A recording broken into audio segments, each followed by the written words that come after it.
Una good morning, better people wey Baba God love. We carry we heart, we carry we voice today go sama Baba God. Make we tell am thank you for all the thing wey no dey do for us. Make we tell this way Baba we get power, thank you for every wey him dey do for inside we life and who we him be.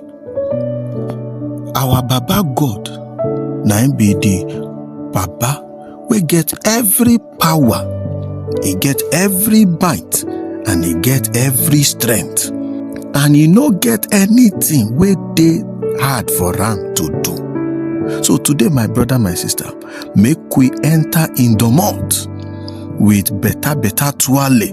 Make we tell am say, Baba, you do wella. Make we pray. Daddy God, this morning we bow before your presence. Yes, so with the fear of your great power. You wey dey speak and the entire universe arrange themselves. You wey be say you dey spread out the heaven like canopy by your own word, and all the things they hold together by your own word, everything they arrange. Daddy God, now your word we talk for inside Jeremiah chapter 32 for verse 17. He talk say, my Baba God, now you create heaven and earth with your mighty power and great strength. Nothing they add for you to do. Daddy God, thank you. Say no situation dey beyond your power. You dey heal the sick. You dey divide the ocean them. You dey break every chain, and you dey make a way where it be say road no dey for the person. Today we carry we heart take mele square inside the better assurance. Say that your power where you get, where you carry take resurrect Jesus from the dead, that same power is still the work for our life today. So we go get the same result. Daddy God, we thank you. Say when we dey weak, you dey strong for us.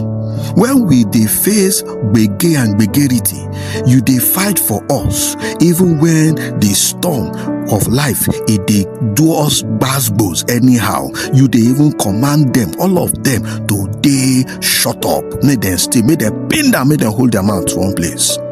We dey worship you because now you be the God wey get power to save all of us. Nothing does you, you need to stop.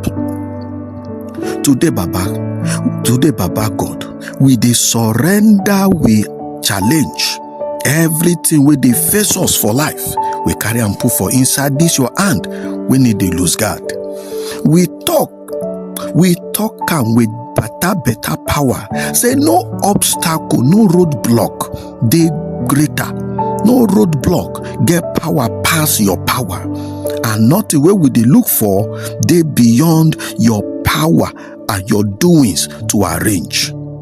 Daddy God, you dey save us when trouble show, when trouble come. Now you be the one where they save us from every wahala, and now you be with strength.